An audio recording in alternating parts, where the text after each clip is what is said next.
nice to know that your brain still works. You know, only on occasion. But it's okay, you know?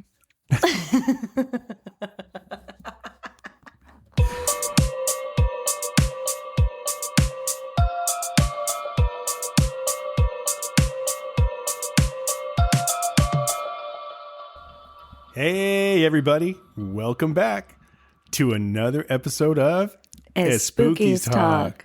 That's right, guys. Your favorite Espookys podcast is back. And with a vengeance. Here we are, season 3. Can you believe it? My name's Arturo Noriega, and I am here, as always, with our amazing resident bruja herself, Eva. Hey, everybody. Congrats on making it to Friday, January 23rd, 2026. Congrats, guys. Congrats. It's now time for the cosmic forecast. This one's kind of interesting.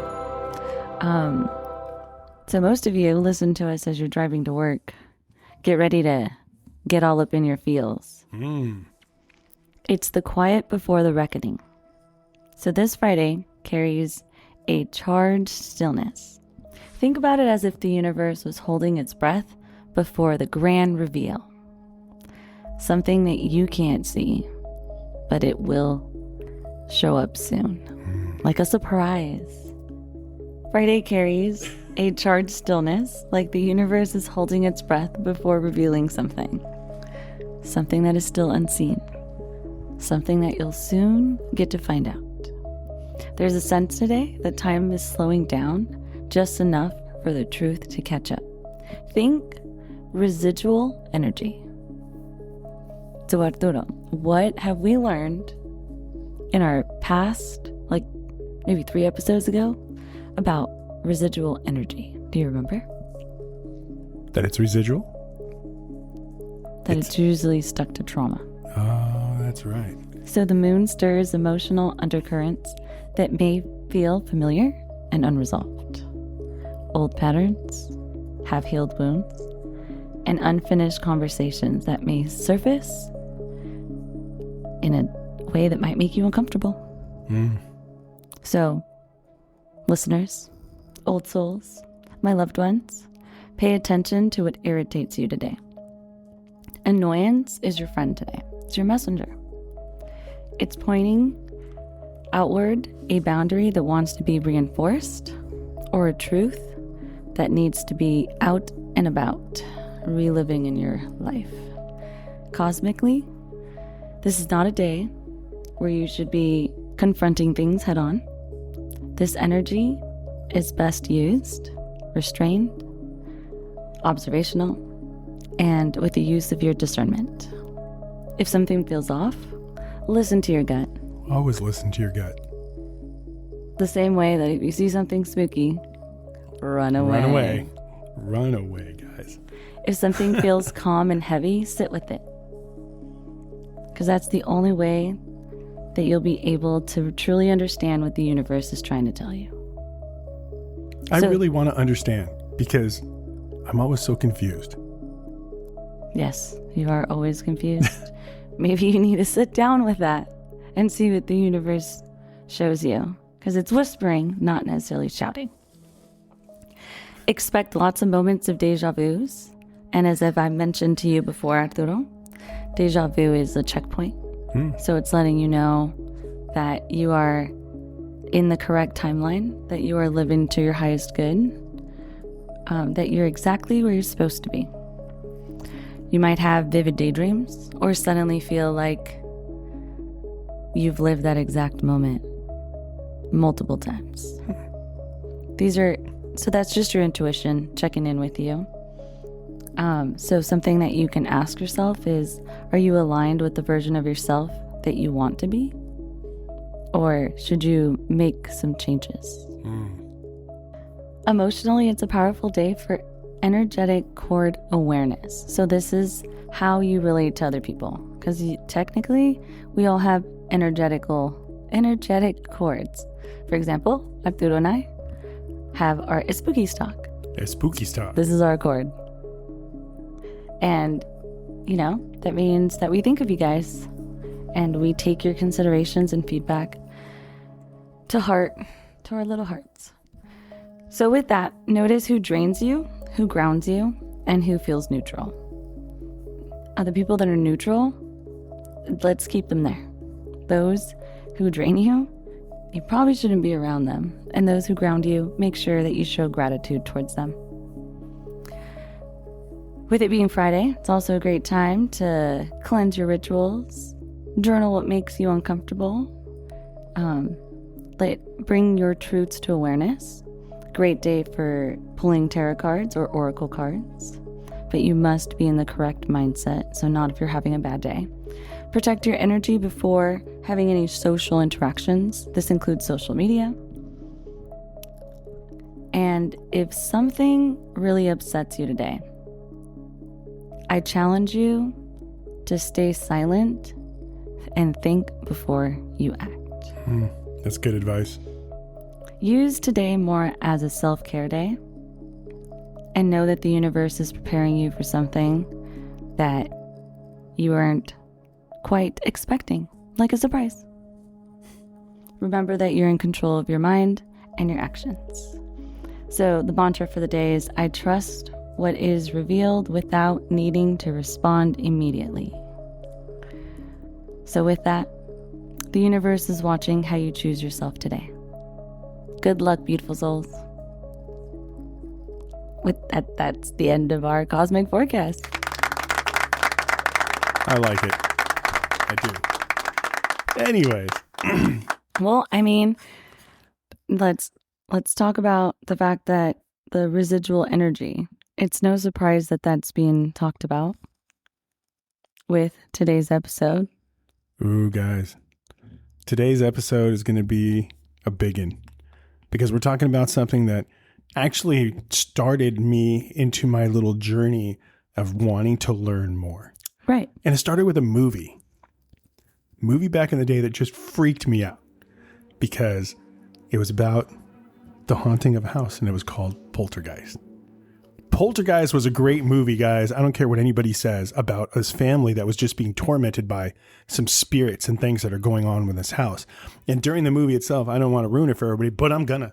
So if you guys don't want to hear about it, I suggest you turn us off for about 15 seconds, because this movie was literally about a home development that was built over like an old cemetery, and they moved the headstones, but they didn't move the bodies. And the problem was those souls and those spirits were there, and they were angry. They were angry, and they tormented this house. Crazy little clown tree. There was just so much to it. That's a true injustice. Oh my gosh, it got me. It got me, guys. Poltergeists and soul attachments and things like that. That's what we're going to be discussing today, because buckle up, kids. But they're all there Buckle because up. of the residual energy. Yes. Due to something traumatic. Like having your headstone removed, and these guys didn't move the bodies. And when you're laid at the rest, disrespect that Yes. comes with that.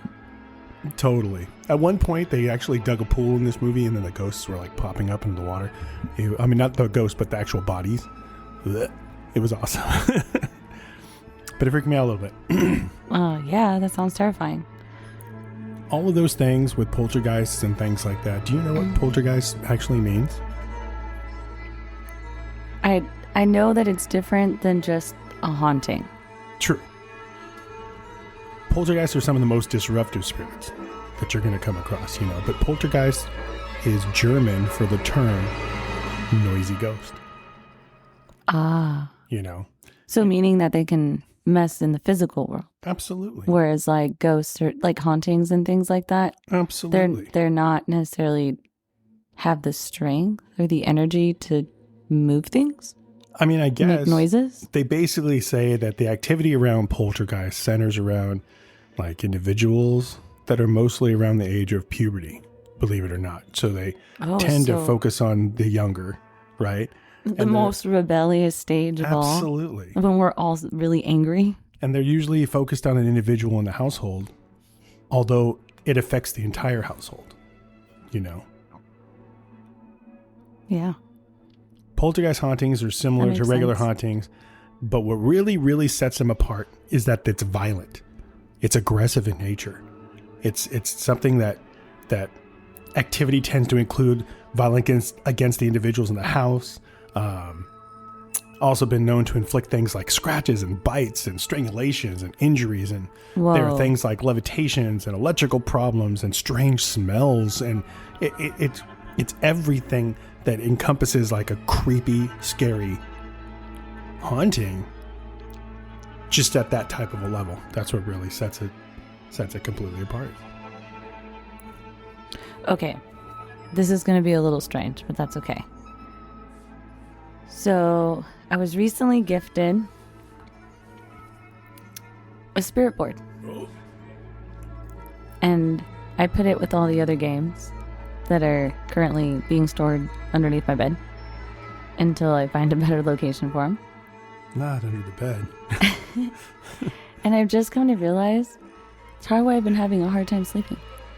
It's, of course. And it's because there are random smells around my room. No. Yes. No. Yes. Like, if I've had the smell of like clove, right? Which is like a very distinct, unique smell. I've had the smell of roses. And then the smell of like white diamond perfume. Like I'm sitting in mass at like 7 a.m. Like it really took me back. It's funny that you say that because we were just talking, Lori and I were talking today about the fact that we were going to record a podcast. Right. And she said that she had experienced once the smell of like cigarette. Okay. In a house that they thought was haunted that no one smoked in. Crazy. And it wasn't all the time. It was just a whiff, a breeze. And that's not how cigarette smoke works, guys. You know? Yeah. It embeds itself in there. It's in there for a while, not just a little and then it's gone. Yeah, a little whiff. Oh, no. No. That's what I'm saying, but like, that makes sense. Yeah. So I think I should move the games. I think so too. Because you're also talking about attachments, right? That's one of the things we were going to talk about today. And the fact that something maybe they didn't close it out correctly. You taught me that. It's brand new. It hasn't even been opened. Says you that it's brand new. What happened when it was originally created? What happens in the factory? You never know. You never know. What if someone injured themselves in the factory, passed away right there on top of that board, bloop, bloop, and then there you go, attachment. You know, and then Milton Bradley sealed her up and sent it to you. So that's interesting because with spiritual attachment, it doesn't necessarily need to be to an item. It can also be a person. So that's very interesting. Well, you taught me when we did our spirit board session, and I know that I had a little freaky incident. Yes, guys, I had a little freaky incident. Talking about it for the millionth time. Pulled my hands completely off the board. Stayed with you. I did not like that. But they were just trying to help you out. No, but what the thing is that you were telling me you did a lot of things about you had crystals and candles and salt and all of these things. We did it correctly. We were respectful. Yes. And we were able to close everything out and make 100% sure. Called my ancestors. Yes, absolutely. You know, but there are some people out there who possibly don't do that. And then the attachments follow them home, whatever. I've seen a lot of things. I watch a lot of TV. I read a lot of books on some of the things that kind of interest me. And I have seen things that have happened in the past in where people are explaining and telling their story. And they're telling the story of, you know, using a spirit board type thing with their friends and something attaching to one person on the board that's touching it at the time and like attaching to them, almost demonic, possession, but not quite, you know what I mean? It didn't stick with them forever, obviously, or else they wouldn't be sitting there on TV telling their little story. But I believe that. If you guys didn't listen, go back to our story on possession. My brother, who we went to go visit, and he gave me an interview. He actually, who's a pastor, helped with exorcisms, helping people something was attached to them, was guiding their lives in a terrible, destructive manner, and was helping extract whatever that was. I do want to take a moment just to say that this is 1,000% different than actual mental illness. Okay, do not confuse the two. Absolutely. Because some people do, and that's not very good. Please don't do that. Don't do that. So again, we're strictly talking about spirit attachments, what that looks like, the spiritual realm. Mental health is real. If you need help, please reach out. Please. Yeah. Ask for help if you need it. But thank you. That was my little TED talk. I just, you know, with the advances of AI, there have been a lot of people confusing the two. And so I feel that I should use my voice for good. And I just wanted to make that quick announcement. But jumping back in, yeah. And, you know, in most horror films, they say that there's a little bit of truth to it, right? Mm-hmm. But the film's purpose is to try to scare you. And it works. Most possessions is of an item, not necessarily the person. Sure. And, you know, it's mostly dolls. The dolls look like people. Love them. And I just can't help but think, how could someone be so angry? But I mean, if I was disrespected, I'd be equally as angry. So I could see that, you know, going back to the movie, to the film you mentioned, that their area of rest was disrupted. And so they're like, yay, give my space back, or at least move the body. Oh my goodness. I don't know if you get, build a house on top. Like, that's just so rude. So there's actually like a curse of that particular movie where some of the stars have passed away and things like that at a very young age.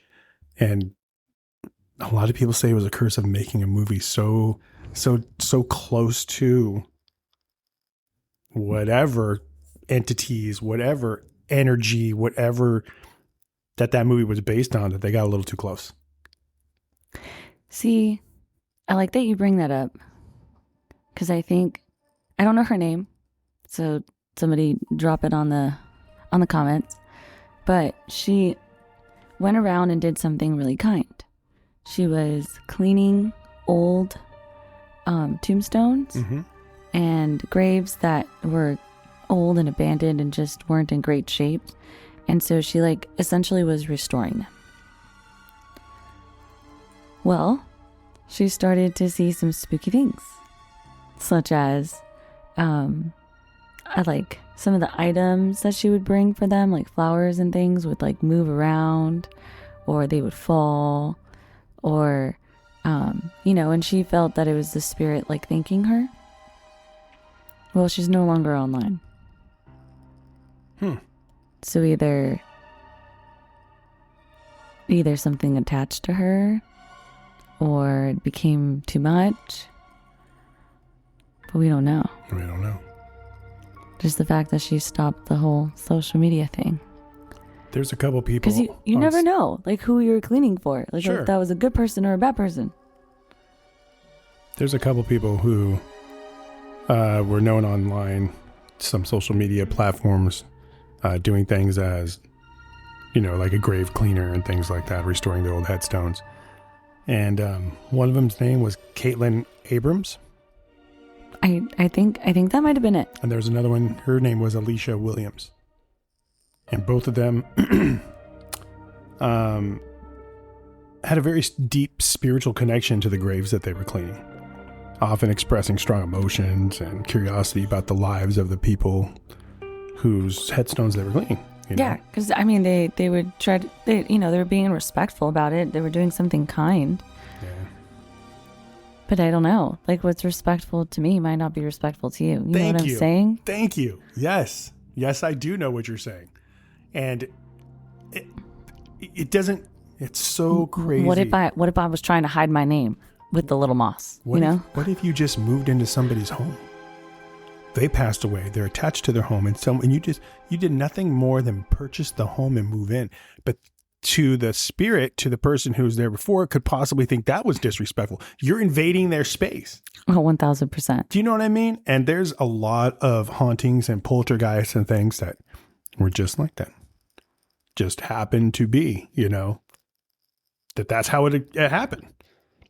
There was a couple that were first reported, like an encounter of a poltergeist activity back in 1977. I wish I could remember off the top of my head that particular case, because it was, if I remember correctly, was in the UK. It was centered around sisters Janet and Margaret. I think there was 11 and 13-year-olds. So again, around that puberty stage. Right.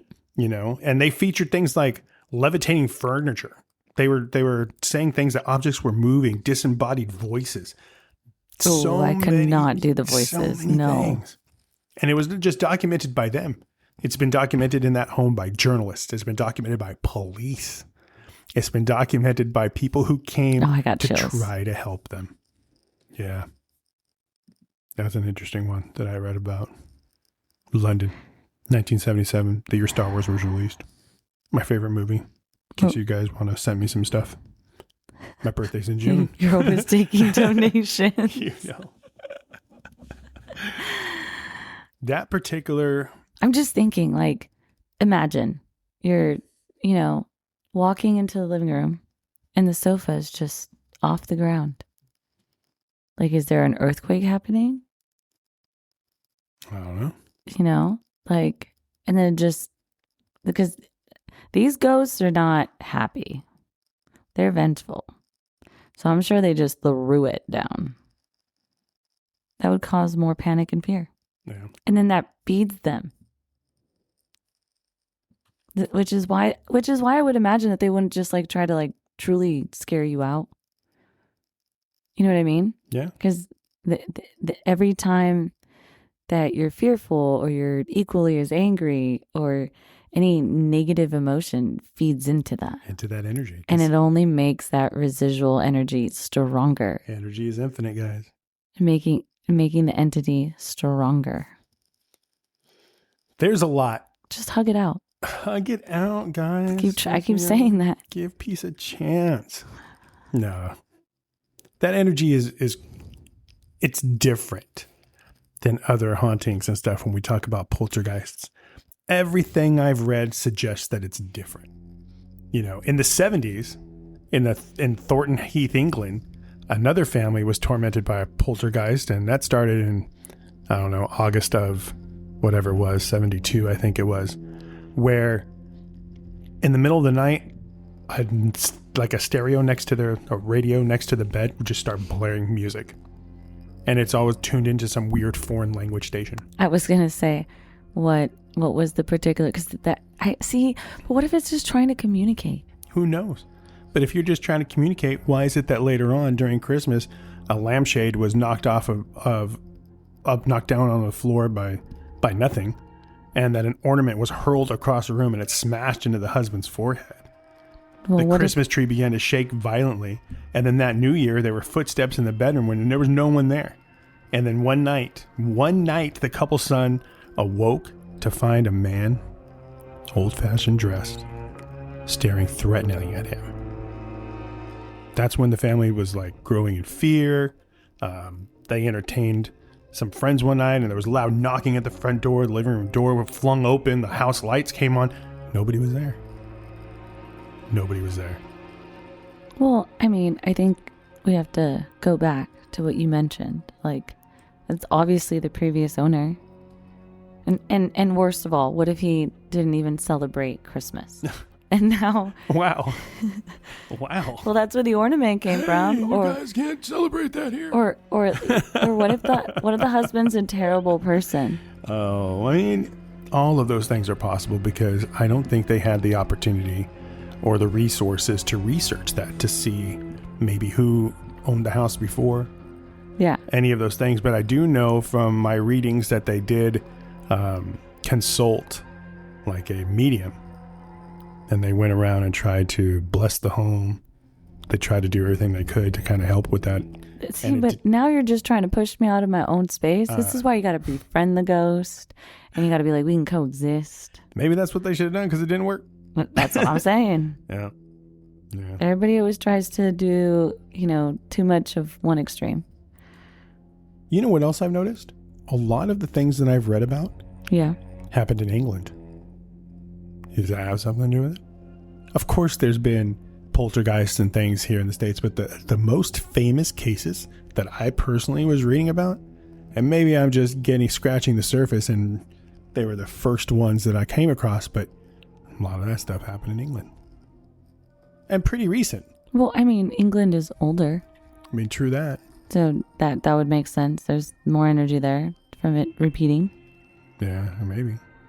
Where, I mean, the cases I've heard about here in the U.S. happened to Texas. Ooh. I just like that nobody denies it. Denies what? The existence of spiritual attachments. Well, it's well documented. For example, like spiritualism or like the new age, being woke or whatever. You're going to say, oh, it's because of residual energy. Because strong emotions, strong trauma happen there, right? But like shamans and their traditions are going to say it's a lost spirit. Or there's fragments of energy there. And, they have to bless it or, essentially. And same thing with religious things, right? It's oppression, not possession. Where did we get ghosts from? Mm-hmm. But I tell you, when I say that it's documented, there's a ton of things that I have read. And one being the Danny Poltergeist case. Have you ever heard of that? I have not. Inform me. It's kind of recent. It was a 1998 report. I forget what the lady's name was, but I think she was from Savannah, Georgia. And she was writing a series of articles about like a possibly haunted antique bed that was in the home of somebody in Savannah. They bought the bed for their 14-year-old son and immediately regretted it because 3 nights later, the son was telling his parents that he felt as if someone had put their like elbows on his pillow and were watching him and breathing cold air down the back of his neck, and he felt sick. And then next he noticed that a photo of his deceased grandparents on some wicker nightstand that he had just immediately flipped down. The next day, he put it back up, and then the next day the photo was down again. And then later that morning, after leaving his room for breakfast, he returned and found that in the middle of his bed, all of a sudden, were 2 Beanie Babies, a zebra and a tiger. Okay. Where'd they come from? Oh, they weren't his. Where'd they come from? And they were next to a conch shell. Middle of his bed. They weren't there before. Hard to make sense of it all. See, that's wild. Mm-hmm. And it goes on to talk about a couple of different things that had happened to him.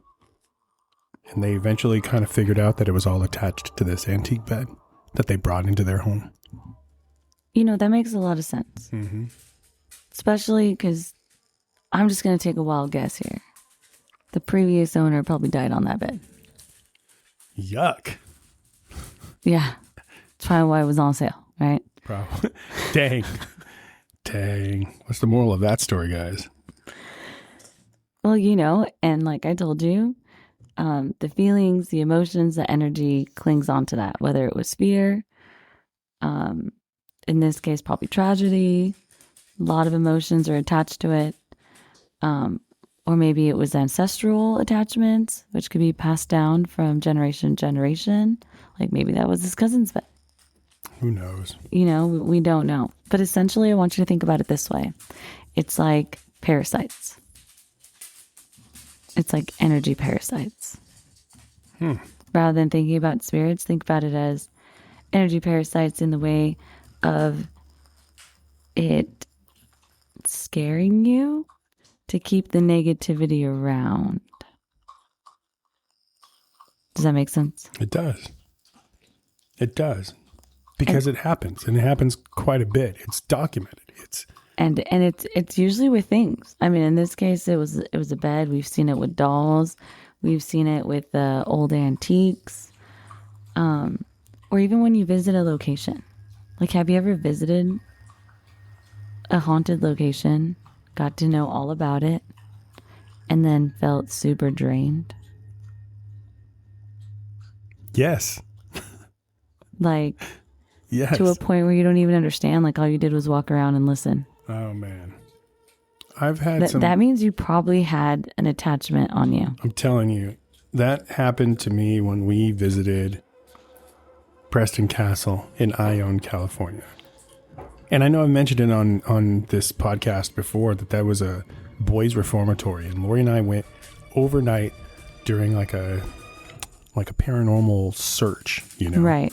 And man, I did. I felt drained. I didn't understand it as an attachment though, so that makes a lot of sense. Because we did encounter quite a lot of activity. Right. Luckily, we weren't the only ones there. You know, there was a lot enough people there to kind of help us and guide us and help us through whatever anyone was feeling at the time. Right. And I mean, even the way that I've taught you to feel when a spirit is present, you feel like you can't breathe. Mm-hmm. Feels very heavy. Like a pressure. Yeah. Yeah. Very similar to when you're about to have a panic attack. It's the very same feeling. It's very uncomfortable. So can you imagine that? You're feeling that while you're in there.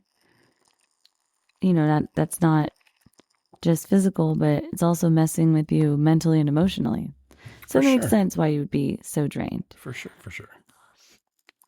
But also, spirits tend to communicate, whether it's, you know, throwing things, trying to get your attention. Like I know good old Kathy in the girls' locker room loves to talk to me via the light above, like on the ceiling. And it's like the old school kind. Our school is looking for a grant with LED lights. Anybody got a hookup? Anyways, so she'll flicker the lights twice when she wants to tell us yes, and once for no. And so we ask yes or no questions. That's super creepy and interesting at the same time. Which part's creepy? I think it's great. I mean, there's a lot of parts that are creepy about that, Eva. Come on. You're talking to a spirit in the middle of a middle school locker room. The creepiness is why, Kathy? Because she was a former PE teacher. I don't know. No, she was. There's documentation that all this is real. I don't know.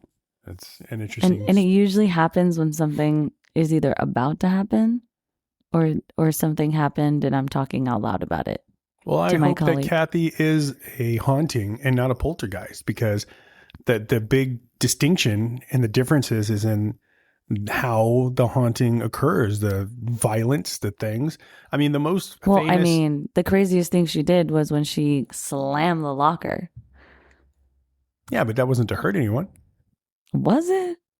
I don't know. Was it? I don't think so. Did it slam on anyone?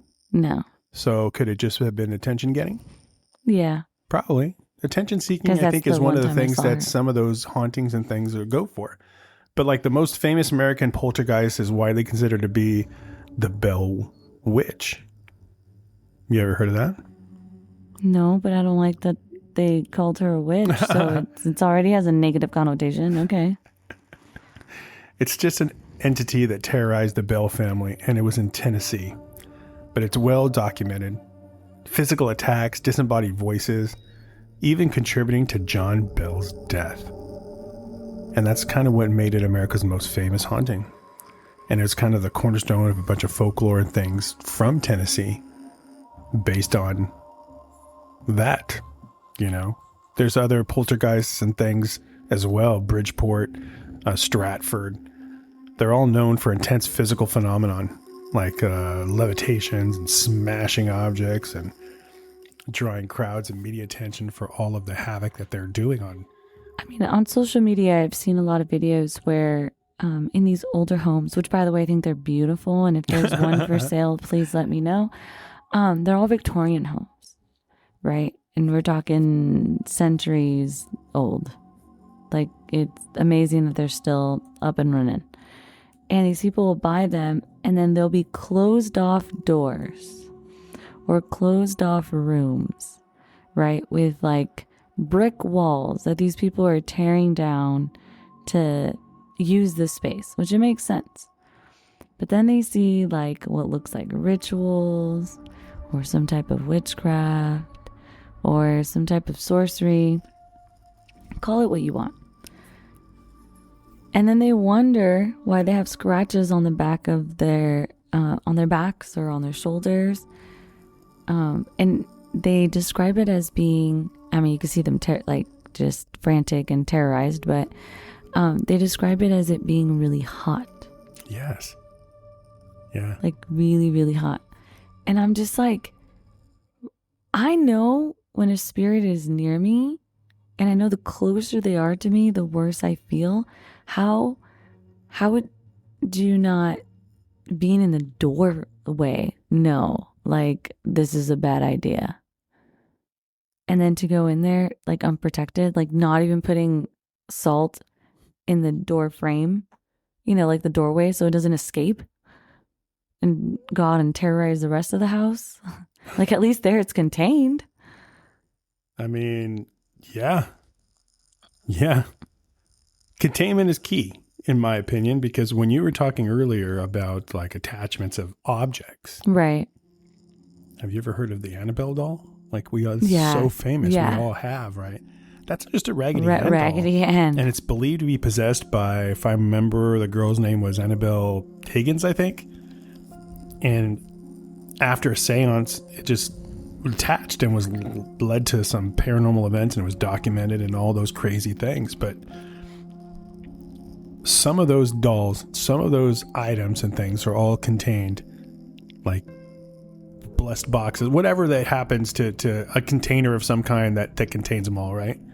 And did you know that there is a comedian named Matt Rife, and he's now the legal guardian and caretaker of the world-renowned Warren Cult Museum.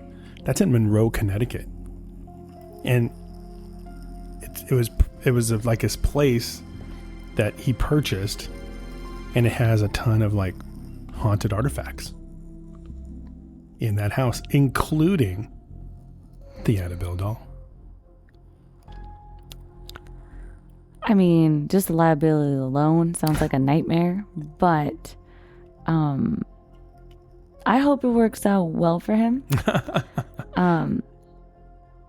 It doesn't always seem to go well, which is why I think it's always trading owners. You know what I'm saying? Like, that's a lot of energy to restrain and make sure you're still blessed for it. Signing something. That worries me, but hey, blessings your way. Oh man. Because I just feel like you're now calling onto it. You know what I'm saying? And like, what is the intention? The intention to make money? Well, I don't think that's worth it for me. I don't know, but when he purchased that home and the entire collection of allegedly haunted items, I don't know if I could. That's a lot of. If you believe, if he purchased it because he believes, which I think he did, right? That's a lot of responsibility. Yeah. And that the attachments also go to like where they are, and the owner is a big responsibility, and I think they do attach to the owner. Well, if anybody knows Matt out there, I am down like James Brown to head on over to Connecticut and check this place out, and maybe even do a little Espookys podcast road trip.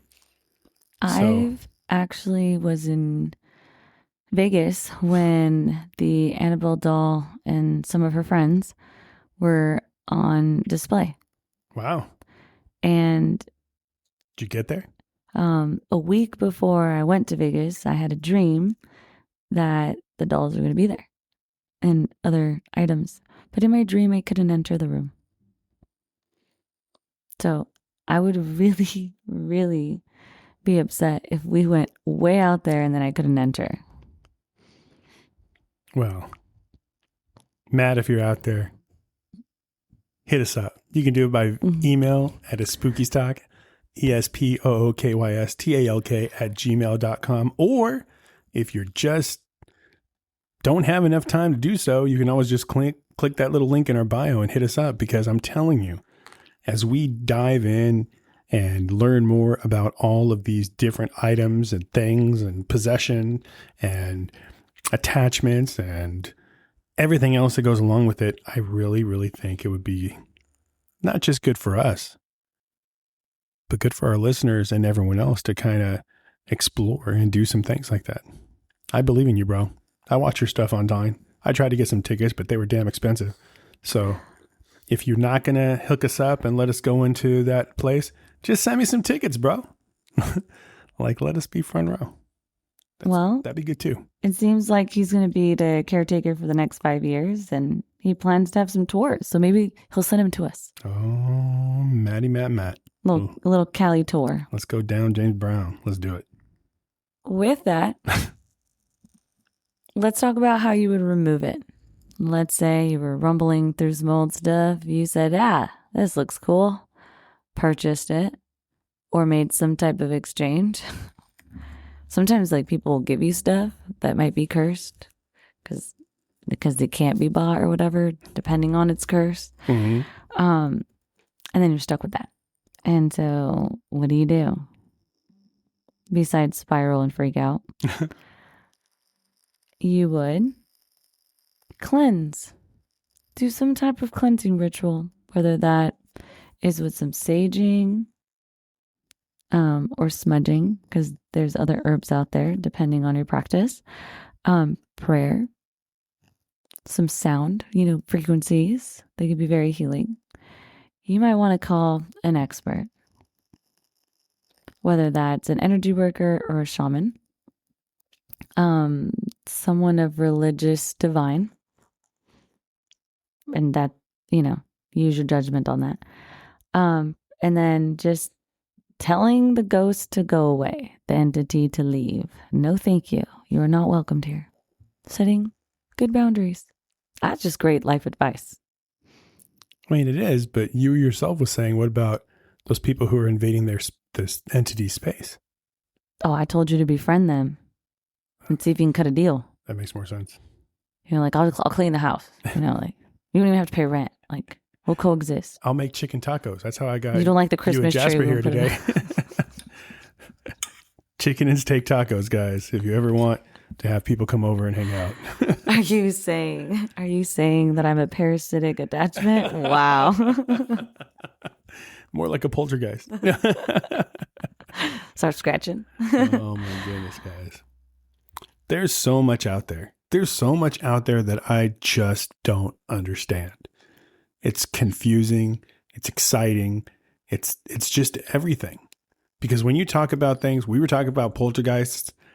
I honestly do think that I've experienced a very small minor thing at a place. We were just talking about this at work today.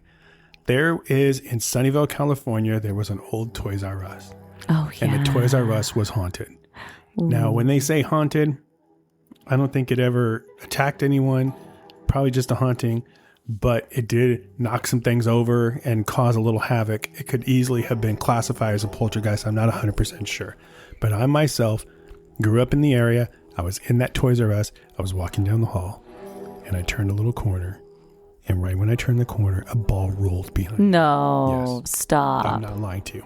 And that is the only thing that I've ever experienced with something that I honestly saw move. I've witnessed things that were placed differently that had moved, but it wasn't in motion. That's the only thing that's ever happened to me where the object was still in motion. Right there in that Toys R Us. We just talked about it too. I mean, wow.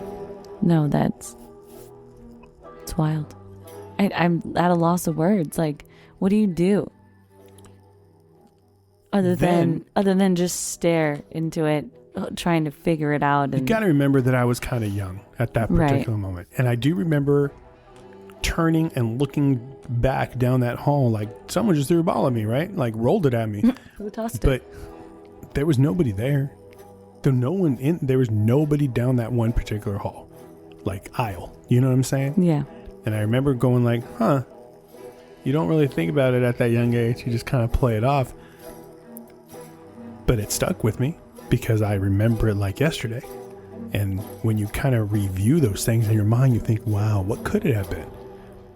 There was an energy. There was a shift. I can remember certain little things, little feelings and stuff that I was too excited to get a toy. I'm still going to be running around looking for what I want. But now that I think back on it, I don't know, there's a different energy. That was an interesting experience.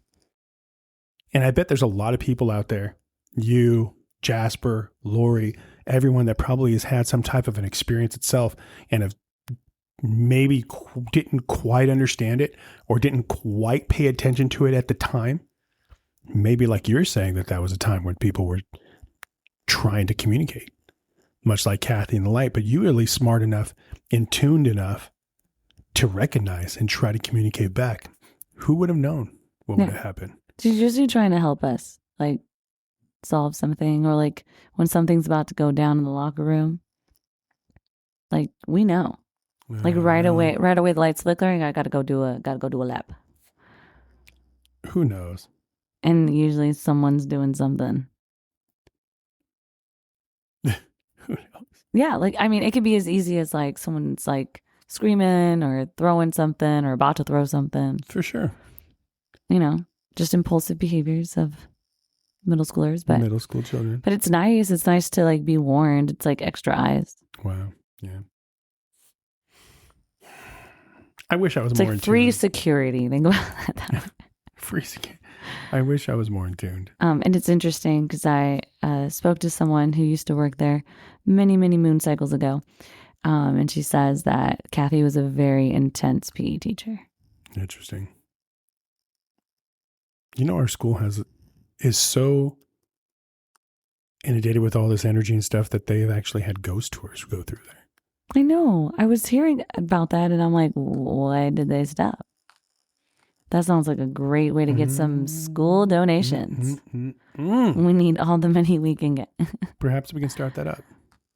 I would love to. Hey guys, anybody out there from the Bay Area might have some connections on how we can start that up. Just hit us up and let us know. I would love to know. And I'd love to hear from you guys. I'm going to tell you guys again. Matt, if you're out there listening, this is for you too. Tickets. Tickets. Anyways. We need 4. Shoot, give us 6. I'm going to try to sell some. That's just wrong. No, I'm inviting more people, man. Or fill that joint. Inviting the Annabelle doll? Oh, maybe. But you guys can always reach out to us.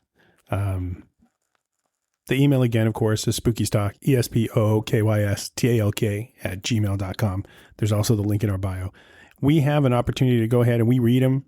I'm not lying to you guys. We read them. That's how we actually did Oklahoma when we were doing our states. That's right. Mm-hmm. And we have a couple of other suggestions. I'm not going to tell you which states yet because we haven't selected yet. I don't want anybody to feel bad. But we got a couple more things. So that's probably going to be one of our next episodes. It's going to be another state. Choose it out of a hat. Ooh, I like random. It. I like old school on a little piece of paper, written down. Written with intention. Yeah, with intention on a bay leaf. We'll set it afire. Whichever one gives us the white smoke. Wow. Really going back to the ancient ways. We're going back, guys. So I don't know. I want to believe that when spirits try to quote unquote scare us, I think it's just human reaction. Definitely going back to my forecast, just human reaction of preserving life. This is the humanistic thing to do. Yeah. But I really think they're just trying to communicate with us. And sometimes they're like, yo, this is my space. Get out. I really hope that's what they're trying to do because I'm not telling you. I get weird feelings sometimes. You think so? I do. I don't understand them. And I wish I did. I wish I was more in tune. I say it all the time, guys. I'm just a confused soul. But this is why I'm exploring. You know what's really kind of crazy? And this is a true story. Like I'm kind of a night type person. And this, I don't know how this is going to turn out post-production, but Right. I'm drained just talking about this. Yeah. I'm not lying. Like, it's heavy. Yeah. I feel I've been heavy. sitting with that And one then for a while. remembering, I started so giggly. yeah, and then remembering a couple things of my past and things that have happened, and when we went to the Byron Hot Springs with my friends and what happened there, and I have a lot of little tiny crazy things that I've done in my life where I'm sitting here listening to you, and I'm thinking back on all of my experiences and going like, man, what if something was trying to connect and communicate with me? Maybe that's why I always feel like there's something out there. Right. And then, I just got a little, look at my arm. yeah. I'm like, You're making connections. Maybe hello? Hello? No, the as soon as you said that, the energy got even heavier. So now we got some visitors. Oh man.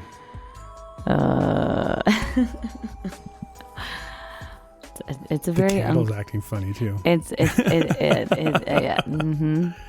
It's a very heavy feeling, and I like with the cosmic forecast, I did talk about like our energetic cords and being aware of that. Mm-hmm. Like, I would imagine that we would have those cords with these spirits or entities, and it's important that you do cord cuttings in whichever form you want to do that. Because to sit here with this is not fun. I'm telling you, crazy time. With that, guys, unfortunately, guess what? The time has come for us to bid you farewell. And I really hope you guys have the type of up and down roller coaster ride that I did today. My goodness gracious. Because I feel way different than when I started. And I'm not lying. No, I'm not lying. Yeah, that was giggly. Now I'm not. Interesting stuff. But remember this, guys. Remember this always. Tonight, as you lay down and place your head on that fluffy pillow for your night slumber, always remember first to check under your bed. Lock your closets and mirrors. It is. Twice. It's a spooky time.